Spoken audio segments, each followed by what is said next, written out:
Bueno, vamos a empezar. Sean ustedes Bienvenidos, bienvenidos. Sí. bienvenidos y bienvenidas. Es una invitación que hemos hecho hoy a empezar a mirar la historia, nuestra propia historia, con otros ojos. Eh, bueno, Herencia Viva, lo que intentamos es sanar, no olvidar, sino recordar con amor. Y bueno, y hoy abrimos esta puertita, así que nos vamos a presentar. Yo soy Valeria Freidenreich, soy licenciada en psicología, soy psicogenealogista, también soy decodificadora en bioexistencia consciente. Hace muchos, muchos años que me recibí de psicóloga, 90 y pico, así que con mucha experiencia y siempre apasionada por, por esto de nuestros ancestros, ¿no? Vengo de familias, de culturas diferentes, con distintos idiomas, y entonces siempre me atrapó esto de lo intercultural. De hecho, sobre eso fue mi tesis. Y con los años fui descubriendo lo que era la psicogenealogía, y me apasioné mucho más estudiando al principio por mi cuenta y después haciendo una formación más formal.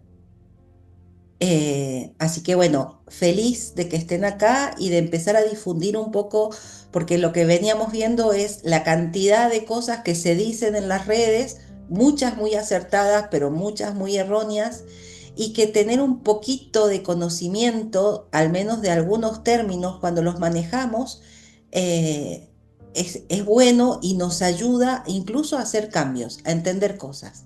Así que bueno, por eso hicimos esta propuesta y gracias por haberse acercado. Mariana. Bueno, mi nombre es Mariana De Vita, yo también soy psicóloga, soy psicogenealogista.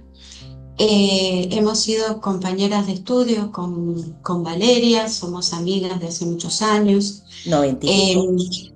Eh, y, y bueno, en toda mi formación y en la experiencia profesional también.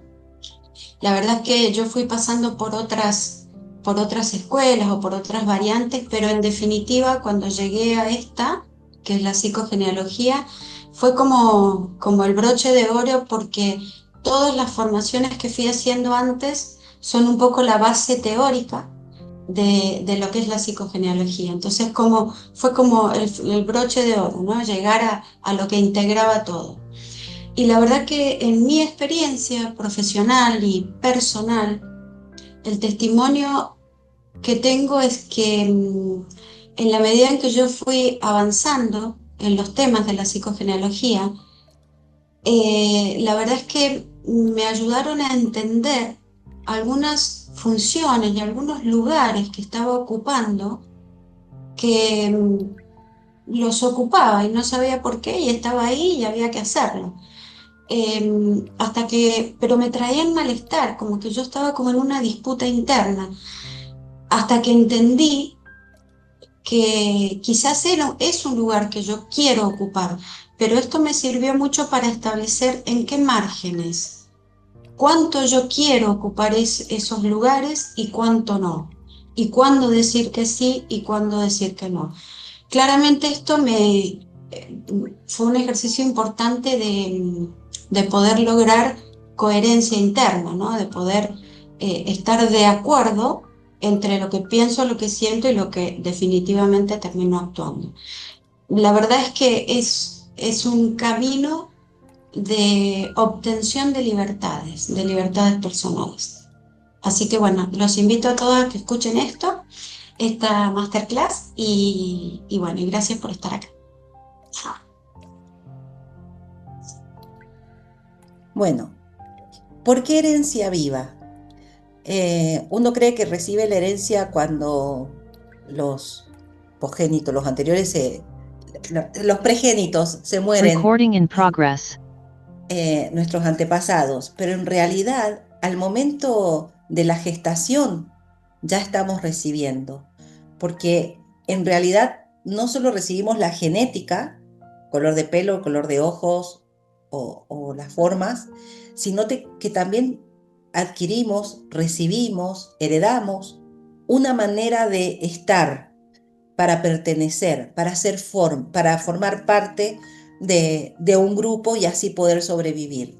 Entonces, eh, herencia viva es todo aquello que nos atraviesa invisiblemente, pero que conforma quiénes somos y los lugares que vamos ocupando a partir de esta matriz original que es nuestra familia, con todo lo que eso lleva, aún incluso cuando yo no sepa nada de mi familia. Voy a estar repitiendo y voy a estar mostrando y a veces sin saber que lo estoy haciendo. Entonces, conocer de qué se trata nos habilita. Y les voy a contar así muy chiquitito que a mí me apasionan los refranes y mi mamá no tuvo contacto con su abuela paterna y ya hace pocos años, ya fallecida mi mamá, una colega me cuenta que ha hecho un árbol genealógico porque está trabajando con una paciente, que esa paciente es prima de mi mamá, que su abuela materna de esta paciente es la abuela paterna de mi mamá, y que esta señora tenía como características que todo lo decían refranes. Y ahí fue cuando yo dije, y sí, yo soy su bisnieta, no la conocí en lo absoluto, pero ella está viva en mí, ¿sí? Todos nuestros antepasados están vivos en nosotros. Entonces, aprender a discriminar y a diferenciar qué es de nosotros, qué heredamos, qué nos queremos quedar y a qué queremos decir no, me lo dan, pero no lo quiero, es sumamente importante para adquirir libertad. Bueno, Bien, ¿seguimos? sigamos.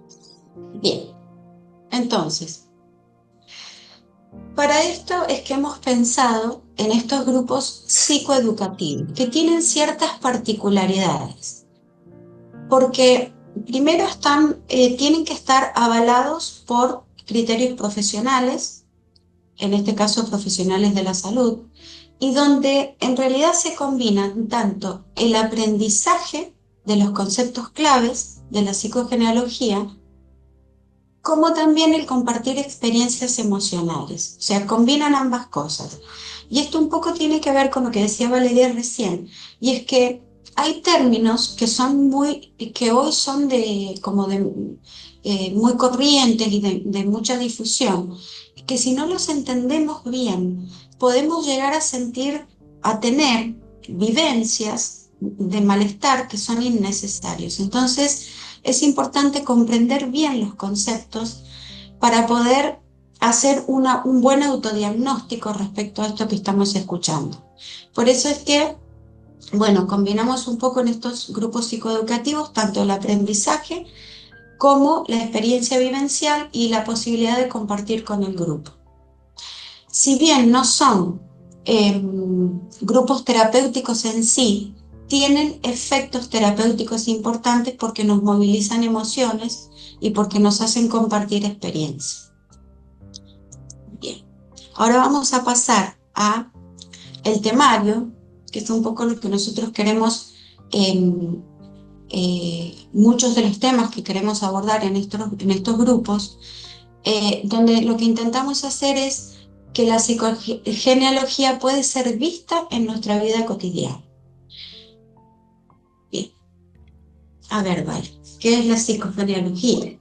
Entonces les voy a contar qué es la psicogenealogía y para qué sirve. Hoy están llamando. Bueno, la psicogenealogía es un término acuñado por Anne-Anseline Sussenberger. Anne-Anseline Sussenberger es una psicoanalista francesa. Es decir, que la psicogenealogía es una rama del psicoanálisis francés. ¿Y qué hace Anne-Anseline? Une la genealogía, que es el estudio sistemático del origen y la evolución de las interrelaciones, las interconexiones que hay generacionalmente, con la psicología, con el psiquismo individual y con la historia familiar. ¿Para qué hace esto? Para poder identificar patrones repetitivos que después van a generar no necesariamente, pero pueden generar traumas, síntomas y ciertas incomodidades, o sea, no tienen que ser grandes síntomas, pero sí una incomodidad en la plenitud de la vida o en la plenitud de la forma de vivir. Entonces, Anna-Celine Sussenberger lo que hace es que ella, desde el psicoanálisis, estaba trabajando con niños, empieza a observar ciertas conductas repetitivas en los niños y al escuchar el relato de los padres, se da cuenta de que esas conductas ya estaban instauradas en el clan, en los abuelos, en los tíos, y ahí es cuando ella empieza a poder conectar todo esto y surge la escuela de psicogenealogía, que es ella la fundadora. Luego hay un montón de escuelas, en cada país hay una escuela, pero de quien surge la mamá de la psicogenealogía, como Freud de la psicología, es Anne-Celine Sussenberger, que en realidad no era francesa, era rusa y llega a los 5 años a Francia. Y entonces ella lo que hace es poder abarcar los tres inconscientes, lo que es el inconsciente individual, aquello que se va estructurando en mí, el inconsciente familiar, que abarca el inconsciente individual, es más grande que el inconsciente individual, y este inconsciente familiar es donde están todas las leyes psicogenealógicas, que son todos somos uno, uno para todos y todos para uno. Entonces, desde este lugar es donde se forman las lealtades, porque la lealtad y la traición es lo que ordena, es lo más importante para seguir siendo funcional al clan. Es decir, lo más útil para el clan, lo que le resulta más funcional es ser leal. Y en esa lealtad, que ya lo vamos a ver enseguida, hay lealtades visibles e invisibles, eh, es lo que nos va a dar esa pertenencia. Entonces, si bien en la genealogía se priorizan los lazos de sangre, en la psicogenealogía no solo son los lazos de sangre, sino la convivencia, porque hay niños que pueden haber sido adoptados, pero en psicogenealogía vemos la parte esta que nos transmiten los genes, ¿no?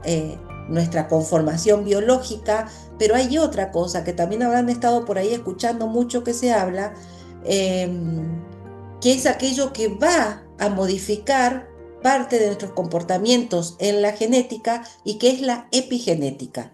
La epigenética es una modificación sobre la genética a raíz de experiencias emocionales. Entonces, no les voy a contar un caso ahora, después ya si es necesario les cuento casos. Entonces, simplemente la psicogenealogía nos permite para ver esto, ¿no? Nuestras lealtades, nuestras repeticiones, las fechas aniversarios en los clans, cómo está constituido este clan y qué tan atrapado estoy en este sistema o qué tan excluido estoy de este sistema. ¿Seguimos? Seguimos. Bueno, para poder investigar un poco todo este inconsciente familiar,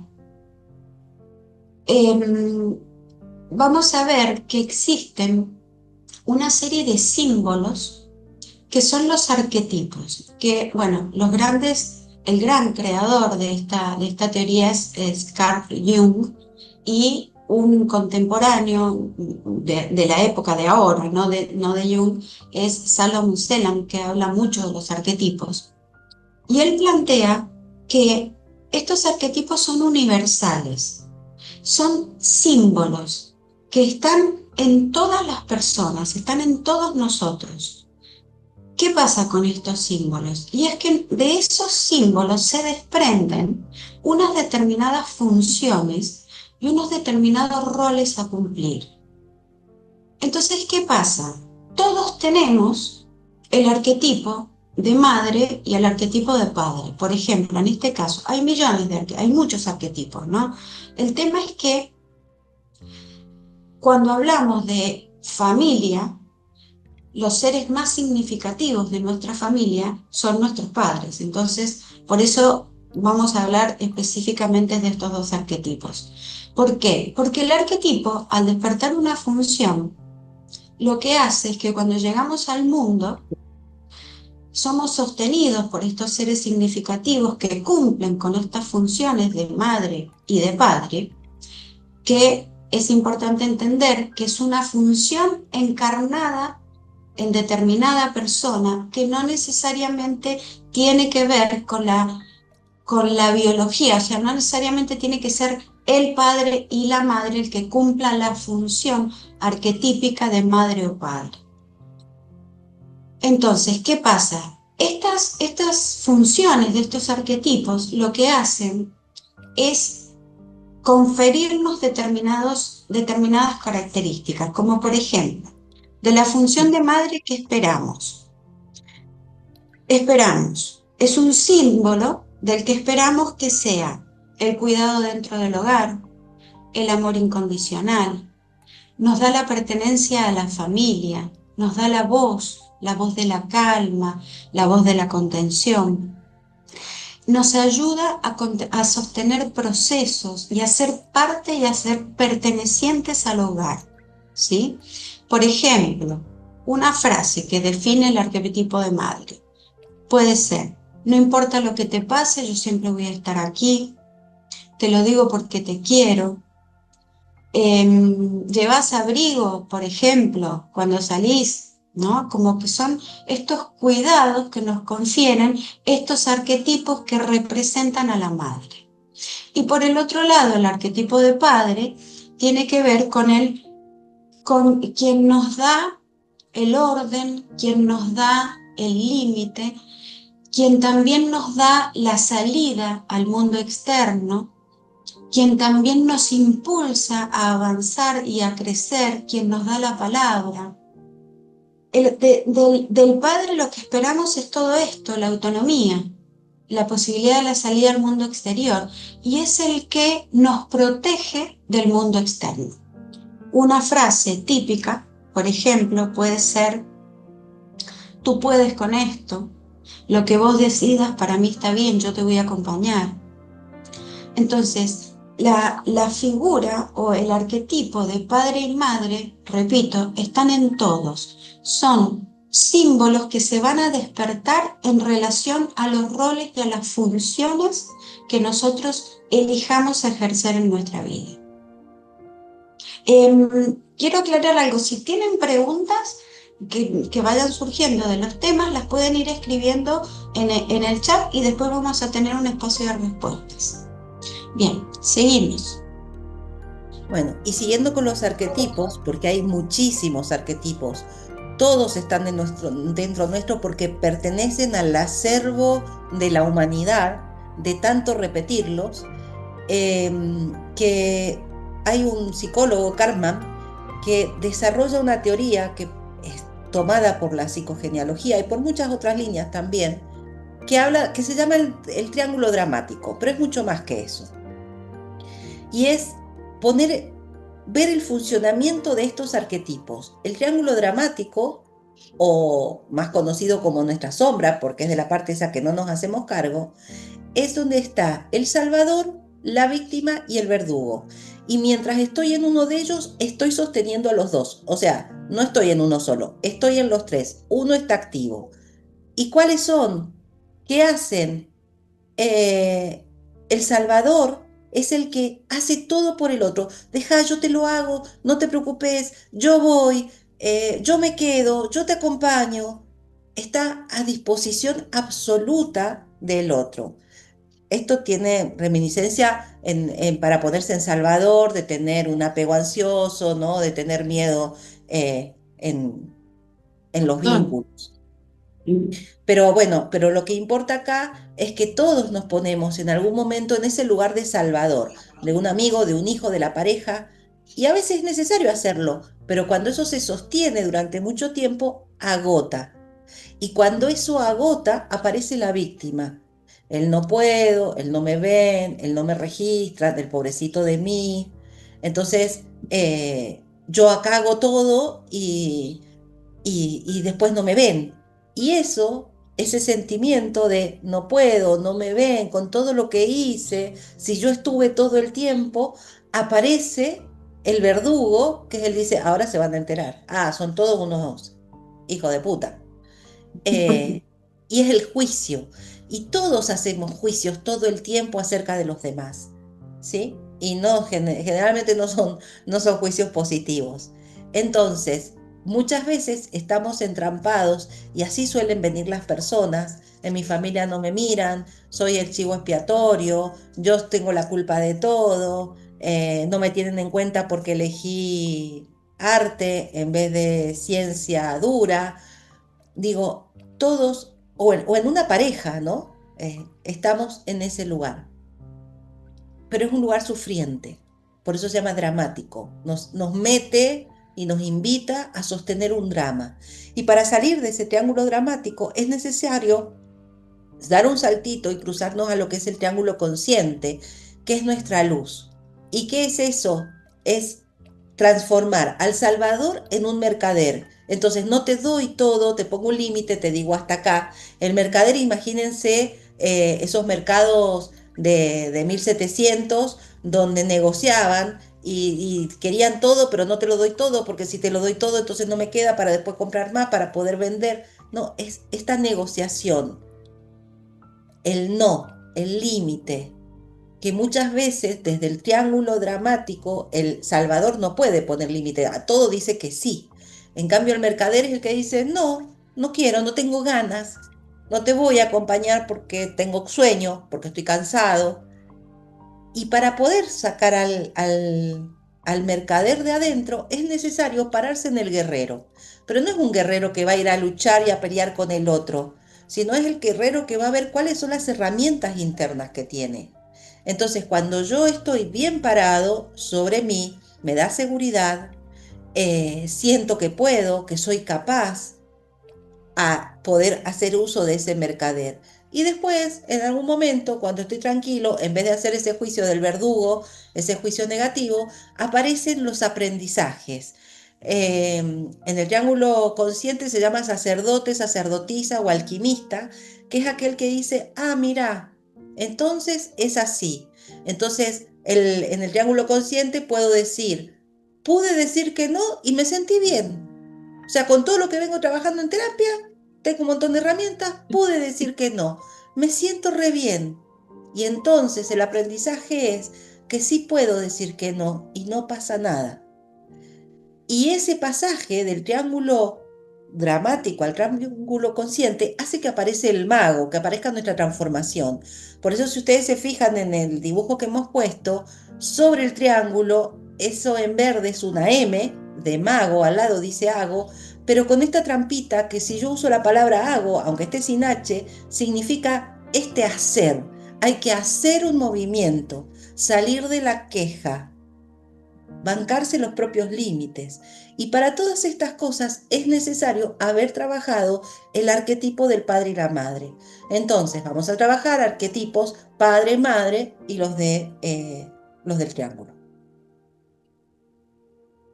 Bien, Sigamos, porque si no me seguimos. engancho y no paro y se nos va el tiempo.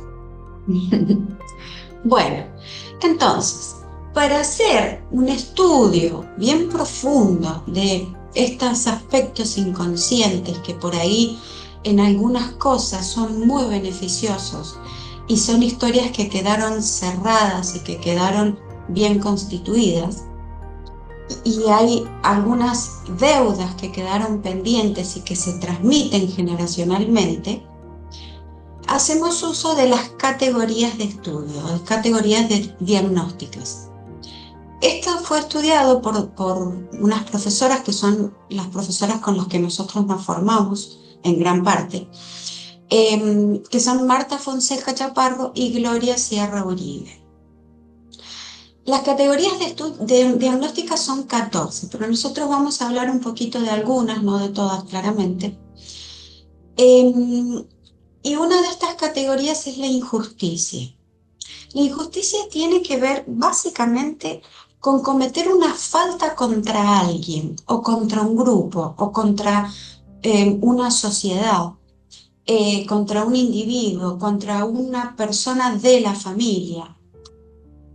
Tiene que ver con un agravio inicial en donde hay alguien que es discriminado y hay otro que es favorecido. Esto es la injusticia, y el sentimiento de injusticia genera un sufrimiento muy grande en todo el clan familiar. ¿Qué pasa con las injusticias? Por ejemplo, algo que tiene que ver, siempre por ejemplo, en ejemplos concretos, ¿no? Siempre yo pago los platos rotos de todos, por ejemplo. Esto tiene que ver, esto es un dicho muy común que tiene que ver cuando se comete una injusticia frente a alguien o cuando alguien es sobrecargado de exigencias y se le quitan beneficios. También pueden haber injusticias que recaen sobre la propia vida.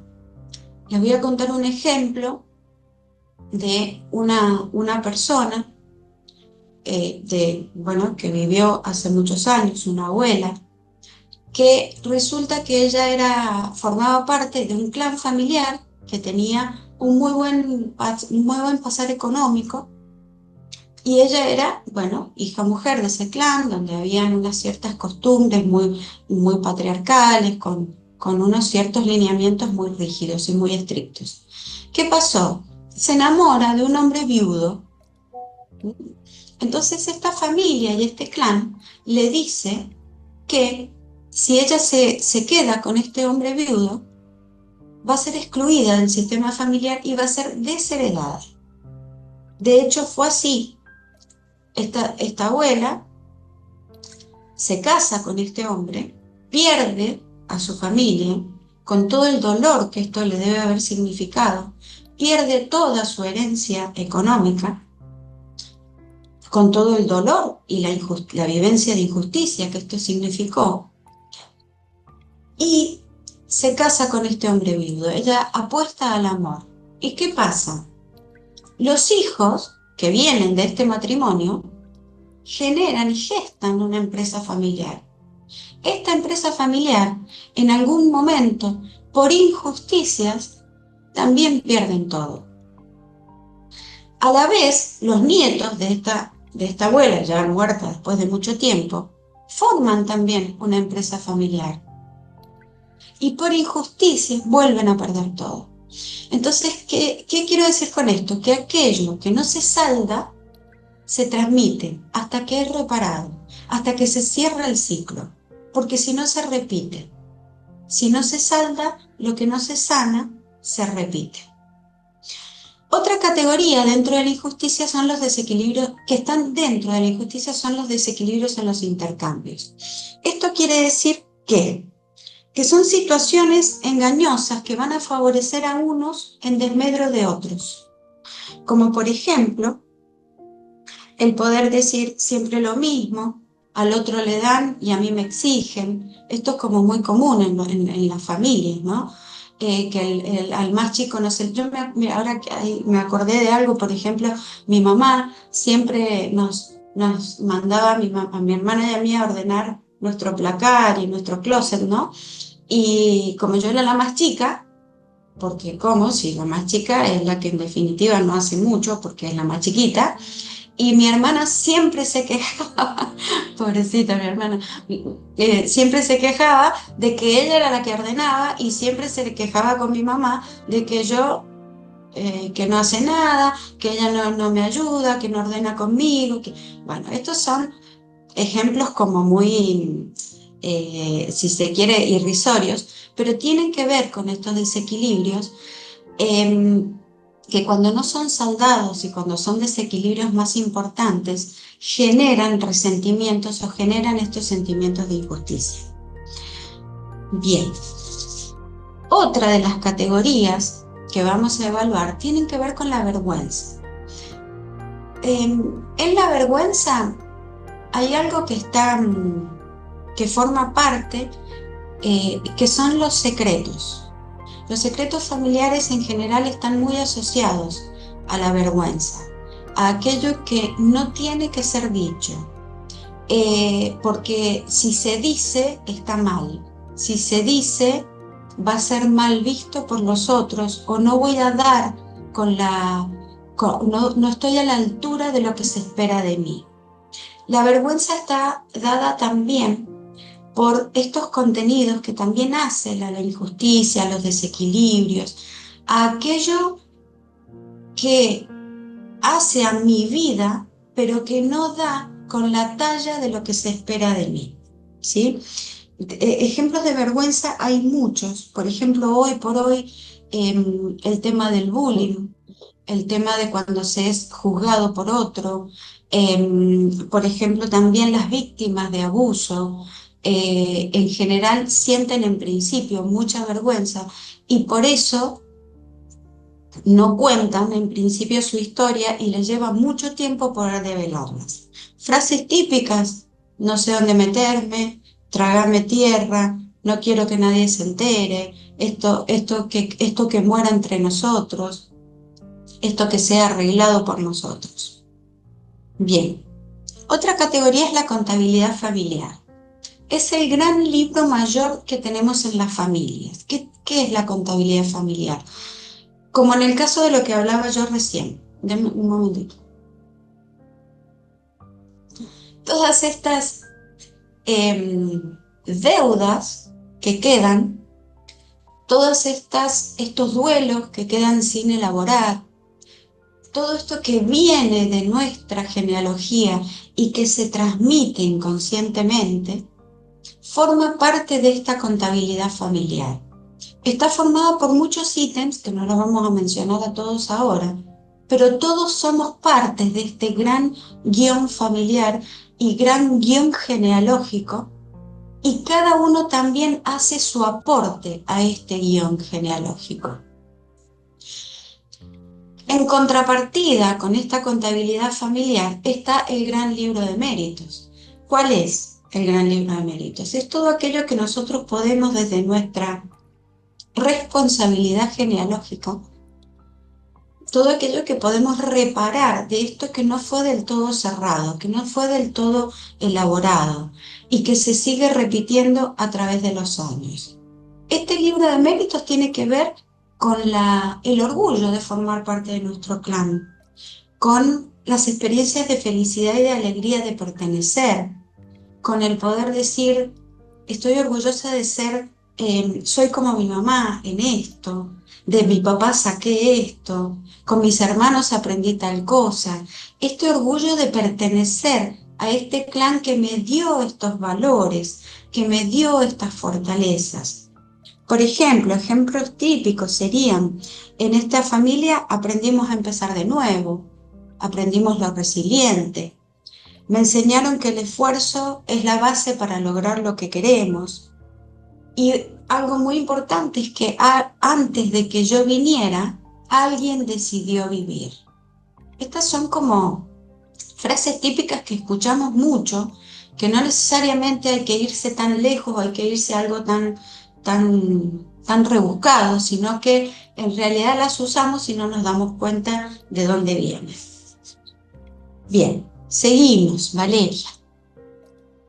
Bueno, ahora puedes tomar agua y respirar un Gracias. poquito. Gracias. Eh, bueno, en toda esta contabilidad familiar y en estas categorías, que son categorías terapéuticas y que hay muchas más, pero que son básicamente las que nosotros vamos a trabajar, algo fundamental, y que yo les dije al principio, es que lo que sostiene al clan son las lealtades. Y hay lealtades que son visibles y hay lealtades que son invisibles. La contrapartida de la lealtad es la traición, ¿no? Entonces la traición me expulsa del clan, me deja fuera, y la lealtad me da un lugar de pertenencia. Entonces, en esas lealtades a veces quedamos atrapados. En estas lealtades visibles son acuerdos de que los domingos tienen que estar todos para comer, ¿sí? Son acuerdos familiares y que sabemos que a eso no se puede faltar, que es una responsabilidad que asumimos, porque en ese libro de contabilidad está lo que me dan, pero también lo que debo, lo que le debo dar también al clan. Entonces, en estas lealtades, en las visibles, digamos que no pasa mucho. Una frase típica es, acordate lo que te dije, o vos ya sabés cómo es. ¿O qué te dije? ¿Qué te dije de esto? O sea, yo tengo que tener un registro de todo lo que está bien y de todo lo que está mal en mi casa, en mi familia. Entonces, si yo soy chiquita y voy a la casa de una amiga y a mí me han dicho que me tengo que lavar las manos antes de comer, aunque nadie en esa casa lo haga, yo lo voy a hacer. Porque aunque mi familia no esté presente, yo soy leal al clan al que pertenezco. Y eso lo hacemos con absolutamente todo. Ahora, ¿qué pasa con las lealtades invisibles? Las lealtades invisibles son por ahí las más dolorosas. Eh, una frase típica de lealtad invisible es, vos sabrás. Ah, vos sabrás. Puedo, vos sabrás. Y ese vos sabrás es, ay, y si sí, y si no, y si entonces, y que... Y eso acude a todo ese acervo, a todo ese conocimiento que tengo de memorias de mis ancestros. Entonces, un ejemplo donde puedo unir las dos cosas. Una lealtad visible es cuando me voy a vivir a otro país y yo extraño a mi país, extraño a mi familia, extraño a mi gente. Esa es una lealtad visible y lo puedo decir y lo puedo poner en palabras.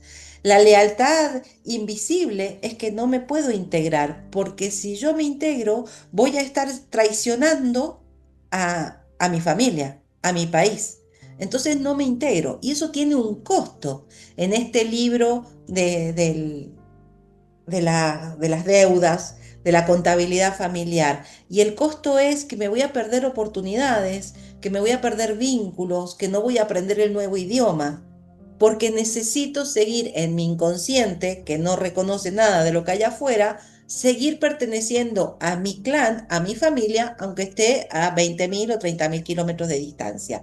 Entonces, una forma de salir de eso es saber que yo no voy a dejar de pertenecer, que puedo integrar, que puedo tener más idiomas, que puedo trabajar en otro idioma y que lo que le voy a estar dando en ese libro de méritos a mi clan, el regalo que yo voy a entregar, es que gracias a todas sus experiencias, yo también puedo sumar esta otra y es de hablar otro idioma, de conocer otras costumbres, de ampliar el conocimiento que hay experiencial de cualquier situación. Entonces, ¿a quiénes somos leales también? No solo los padres.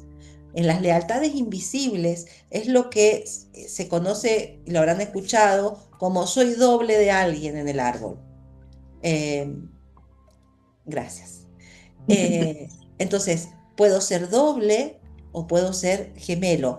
Hay yacente y hay otros términos, pero acá lo que nosotros nos vamos a centrar es en los gemelos genealógicos, que son los que están en la misma línea. O sea, yo puedo ser gemelo de un primo, puedo ser gemelo de mi pareja, puedo ser gemelo de mi hermano, pero no de mis padres.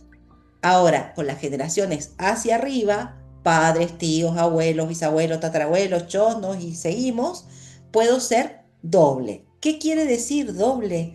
Que venimos a compartir una historia dentro de la funcionalidad de esta familia. O sea que si yo soy doble del vago de la familia, aunque me esfuerce, y no, voy a tender más a la vagancia o me van a ver como el vago de la familia. ¿Cómo se sacan los dobles? ¿Cómo se encuentran? Pues somos dobles por fecha de concepción o fecha de nacimiento. El inconsciente tiene muy marcado un registro muy fuerte del instante en que el espermatozoide y el óvulo se juntan. Ahí, ese instante, primero ese Big Bang de origen, deja que Freud le llamaba huellas némicas, deja una huella, deja un registro, y eso lo va a percibir siempre, que es nuestra fecha de concepción, aunque nosotros no la sepamos. Por otro lado, el momento en que nosotros nacemos es otra marca muy fuerte. Muchos hablan del trauma del nacimiento, es este salir de la madre, entonces también queda un registro. Por tanto, esas dos fechas principalmente, hay más fechas, pero esas dos principalmente, vamos a ir a ver con quiénes estamos relacionados en nuestro árbol. También podemos estar relacionados por el nombre, por la profesión, por el parecido físico, por el síntoma. por muchas cosas. Les cuento un caso chiquitito. Una vez vino a verme un señor que tenía mucho miedo de tener cáncer de próstata. Le habían dado alto los antígenos y no quería llegar al cáncer. Entonces me dijo, sí, lo que pasa es que todos mis hermanos han tenido cáncer de próstata, mi papá tuvo cáncer de próstata, mi abuelo tuvo cáncer de próstata, los hermanos de mi papá, menos uno. Uno no tuvo cáncer de próstata. Uno tuvo cáncer de vejiga, pero todos los otros cáncer de próstata y yo no quiero que me pase lo mismo.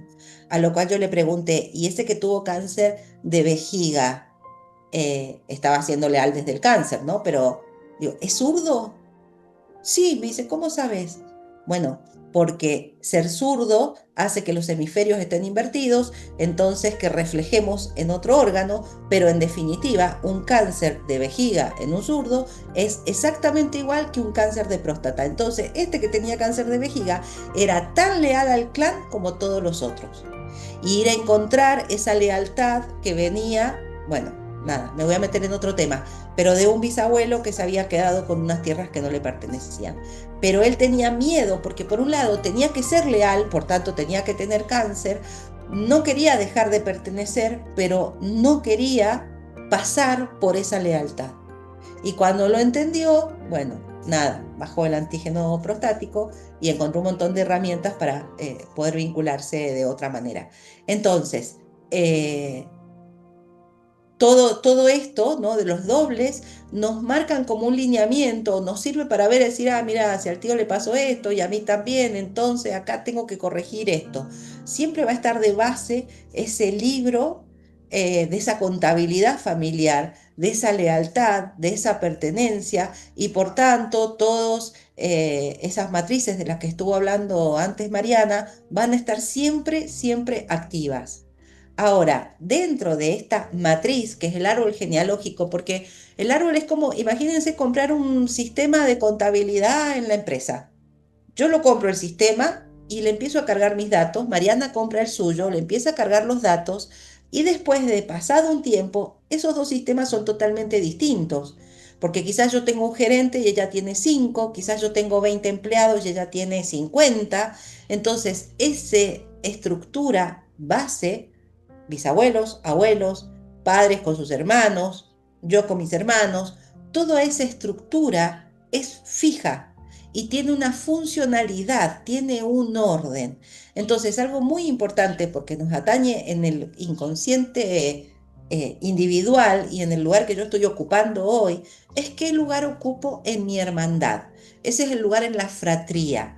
Quien presenta mucho, habla sobre esto, es Salomón Selam, porque cada lugar de cada hijo tiene una funcionalidad. Entonces, el hijo uno es el hijo que piensa, al que se le pregunta qué pensás, está vinculado con el padre. Todo esto tiene un montón de fundamentos que después a quien quiera o a través del grupo lo vamos a ir explicando en profundidad. Pero tiene que ver con el padre, con los abuelos, tiene características de líder.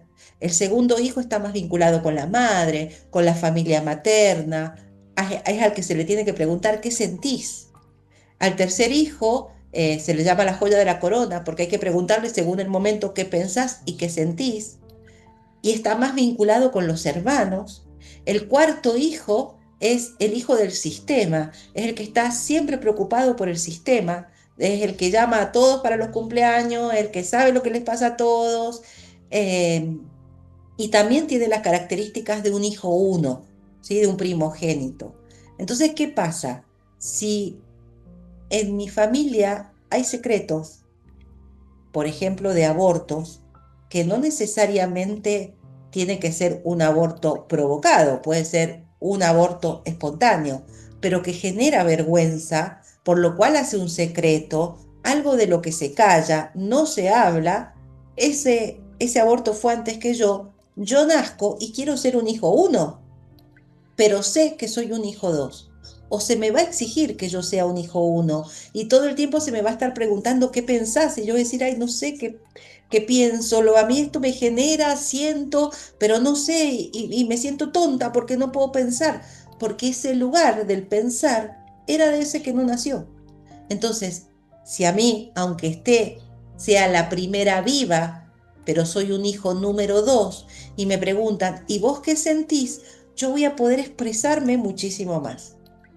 Eh, entonces, los no nacidos tienen un lugar muy importante. Son uno de los primeros que son excluidos del sistema y son uno de los primeros que es necesario incluir para tener ese orden, porque eso también me va a ayudar a no patologizar las lealtades, para no enfermarme por querer sostener una lealtad, por no entender, por desconocimiento.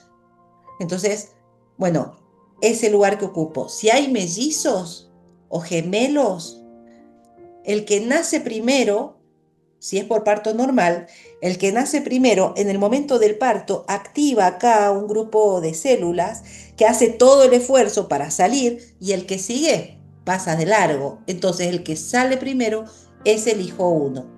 De la misma manera, si son sacados por cesárea, el que se saca primero es el primero que tiene el impacto, es el primero y el otro recibe esa información, entonces también se lo considera primero.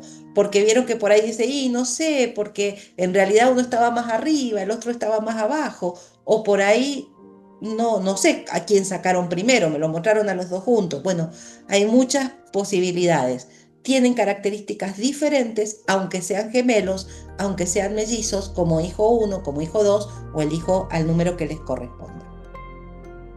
Y no sé, creo que, bueno, las frases típicas son, vos que sos el hermano mayor, ocúpate de tus hermanos. El del medio, bueno, es el del medio, no lo tenemos en cuenta. Ay, pobrecito, es el chiquitito, a él se le permite todo. Entonces también hay un montón de frases que nos marcan ese lugar que ocupamos en la fratría y con el que a veces nos sentimos muy incómodos porque no lo es. Eh, y es muy fácil que nos acomode en nuestro lugar en la familia saber que no somos el segundo, sino el tercero, o que no somos el tercero, que somos el cuarto, o que ocupamos otro lugar. Y también algo que está bueno aprender es porque, por ejemplo, papá viene de otra familia que tuvo otros hijos y yo soy el primero de mamá, así que mamá me va a decir, este hijo es para papá, y papá va a decir, no, para mí el segundo es para mamá. Y yo entro en un conflicto de lealtad. ¿Tengo que hacer lo que dice mamá o tengo que hacer lo que dice papá? Entonces también saber que puedo ser leal a los dos, que para mamá voy a ser un hijo 1, lo cual me va a dar mucha libertad, y papá no me va a pasar tanta bolilla como yo quisiera porque soy un hijo 2 para él, o un hijo 3. Y eso también alivia, el orden alivia, como cuando tenemos la casa toda desordenada y encontramos todo y sabemos dónde está todo, pero cuando la casa está ordenada, uno se relaja, uno se calma, se mueve más fácilmente. Bueno, esto es lo mismo que pasa con nuestro sistema familiar. ¿Seguimos? Bien, en relación a esto, entonces, Voy tenemos, así porque, Mari, llevamos una hora.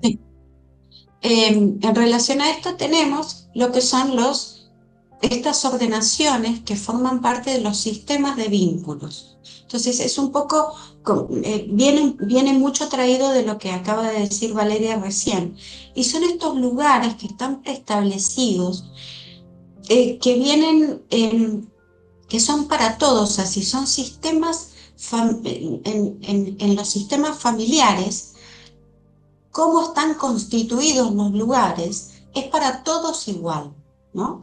Entonces, ¿qué pasa? Cuando hay desorden en esto, que es un poco lo que planteaba Valeria recién, pueden haber dos tipos de disfuncionalidades.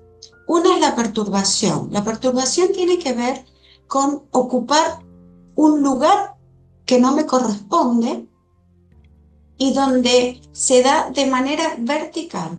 O sea, puede ser, por ejemplo, en una familia muy extensa, un abuelo que cumple la función de padre con sus nietos, ¿no? Puede ser un tío o una tía que cumple la función de madre de sus sobrinos. Siempre que hay perturbación, hablamos de funciones ejercidas que no corresponden al lugar que uno tiene que ocupar, siempre desde lo vertical.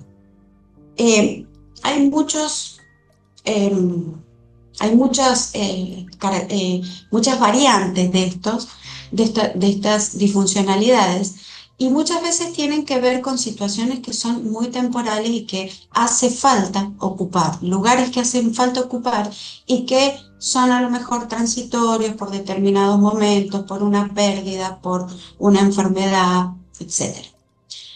Otro tema es la parentalización, que es cuando yo ocupo el lugar de pareja parental de mi papá o de mi mamá. Entonces, no sé, una viudez, por ejemplo. Se muere mi padre, entonces yo ocupo el lugar de pareja de mi madre. Entonces, vamos al médico, decidimos las cosas juntas, hacemos esto juntas, pintamos la casa juntas, decidimos qué ponemos acá, qué sacamos de allá, decidimos juntas la economía.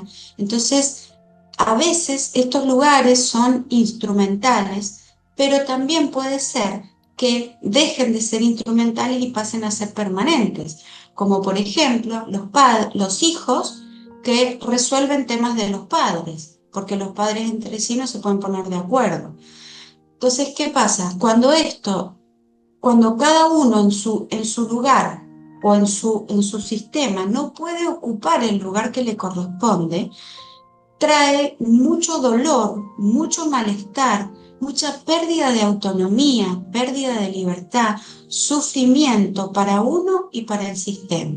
Por eso es tan importante la nominación y poder definir si voy a ocupar un lugar que no es mío, poder elegir cuánto voy a ocupar ese lugar, cuánto tiempo y cuándo me voy a poder salir de ahí. Bien, no voy a seguir por el tema del tiempo y nos gustaría escuchar si hay alguna pregunta que nos quieran hacer. Hay No dos sé si hay. preguntas. eh, Hay dos ¿Dejo de preguntas. ¿Dejo de compartir? Sí. No, no sé, como quieras. Bueno, ¿Cómo se sanaría el tema de injusticia del ejemplo de la abuela que diste vos? bueno, estos temas que son abordados como muy puntualmente después de que se hace todo el psicogenosociograma, que se evalúan los vínculos. Se hacen terapias específicas, que son las terapias esenciales. Son libretos específicos que se aplican para estas problemáticas y que tienen un determinado tiempo de llevarse a cabo, que pueden ser 10 días, 15 días. Bueno, son terapias esenciales específicas en donde yo puedo decir esto no es mío, esto es tuyo, yo te honro, te lo dejo, pero sigo con mi vida por este lado. Sería como cerrar ese ciclo a partir de ejercicios específicos, pero primero lo más importante es la toma de conciencia, es poder ver que esto me está afectando, que estoy siendo leal a esto que todavía no se terminó de cerrar, y entonces elijo cerrarlo para mí y para los que me siguen. No sé, Bien. Vale, si querés agregar algo más. No, pero básicamente eso, a través de la terapia se sanan esos temas. Mantener el secreto familiar también es con el fin de creer que así se mantiene el equilibrio del clan. Sí, y sobre todo para evitar la exclusión y la vergüenza. Así que sí, los secretos son uno de los grandes generadores de síntomas. Anna Celine Schusenberger decía, lo que una generación calla, la otra lo vive en el cuerpo. El tema de los arquetipos también guarda relación con tener más energía femenina o masculina. Sí, también está relacionado. Ahí hablamos de otros arquetipos, que es el ánima y el animus. Son otros modelos de arquetipo, pero sí, también está relacionado. Recién hablaron de roles. ¿Puede que los roles de papá y mamá estén cambiados? Si están cambiados desde la funcionalidad, es decir, porque papá trabaja en casa y mamá, no sé, azafata y viaja mucho y entonces tienen roles invertidos, no pasa nada. Ahora, si están superpuestos, no están acordados, si naturalmente no salen el de mamá con la mujer y el de papá con el hombre, entonces puede haber una disfunción. Ahora, como dijo Mariana antes, no necesariamente esos roles de papá y mamá tienen que ser ejercidos por un papá y una mamá. Pueden haber dos papás o pueden haber dos mamás o pueden haber una mamá y un tío o un papá y una abuela. No importa eso. Lo que importa es que aquella parte que tiene que ver con el mundo hacia afuera esté ejercido por una de esas por la estructura de la función paterna, y que la parte que hace la estructuración del mundo interno esté ejercida por la función materna. No importa quién la ejerza. Cuando se produce una parentalización, el hijo que ocupa el lugar de un padre o madre también se hace cargo de las deudas que tenga ese padre o madre que cubre con su pareja y el sistema. Sí, claro, pero sobre todo, en realidad lo que queda atrapado es que después no quiere tener hijos porque sus hijos son sus hermanos, o no puede formar familia porque su pareja es su mamá o su papá. Entonces, más que hacerse cargo de las deudas, si se las ponen encima también, se acorta o se limita mucho en la expresión de su individualidad. Mariana, ¿querés aportar algo más? No, no, esto, que esto lo que hace es impedir el desarrollo propio y la salida del grupo, ¿no? Del grupo familiar, de los vínculos más endogámicos. Entonces no nos permite elaborar y generar nuestro propio grupo familiar. Y esto a veces quizás podemos salir y quizás podemos tener un núcleo familiar, pero hay una cierta lealtad en la que quedamos adheridos con esto endogámico, con esto más de familia de origen. Entonces no somos libres nunca porque estamos, por un lado, cumpliendo un rol muy fuerte en la familia de origen y estamos como divididos queriendo tener lo propio. Entonces nos pone como en este punto muy bisagra que no nos da libertad, nos está como estirando en un elástico. Tengo la cabeza cumpliendo un rol acá, las emociones puestas para ese rol y por otro lado queriendo la independencia y lo mío en mi desarrollo. ¿Está? ¿Alguien tiene alguna otra pregunta? Bueno, Entonces, sigamos. continuamos a ver. Hemos generado estos grupos que tienen un modelo grupal que está conformado por 4C. Estas 4C tienen que ver con un criterio de confidencialidad. Esto significa que antes de empezar a participar de los grupos, vamos a firmar un acuerdo donde las experiencias y todo lo que se habla dentro del grupo queda en ese grupo. ¿Y por qué esto? Bueno, porque en realidad, si yo escucho la experiencia de un compañero y un compañero se abre a compartir su experiencia, de la que yo también me enriquezco, yo también voy a ser como portador de esa información. Y si yo le cuento a alguien o le cuento al grupo una experiencia personal, claramente voy a esperar que esto que se habla quede entre nuestros compañeros.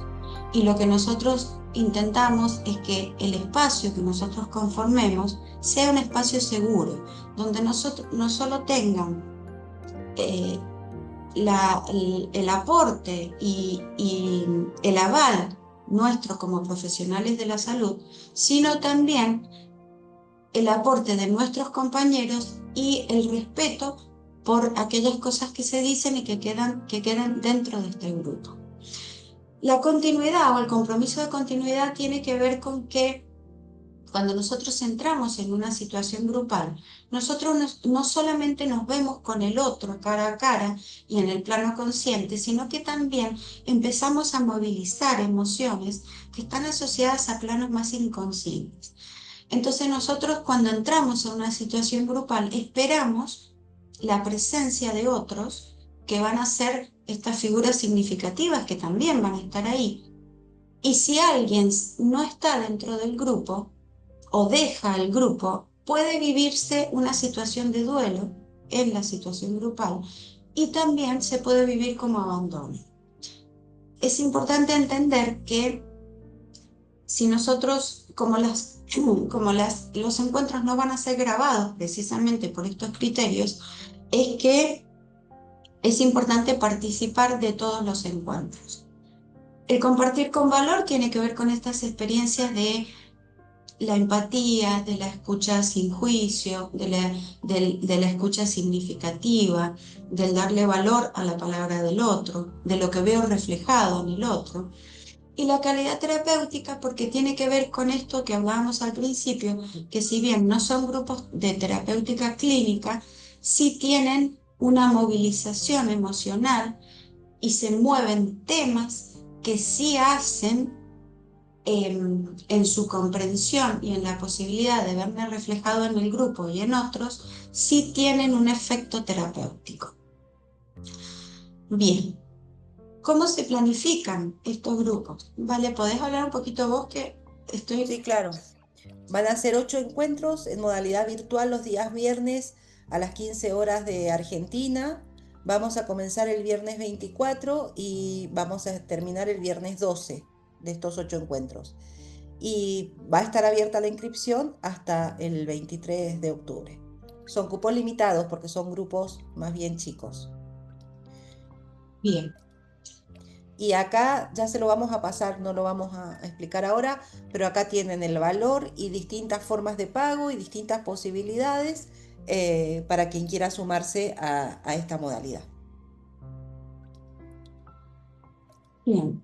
Decirles antes de terminar que todo este PDF lo vamos a subir en el grupo de WhatsApp donde estamos, donde ya están todos incluidos, y también el formulario de inscripción para que, donde van a tener toda la información necesaria para el que quiera formar parte de estos grupos.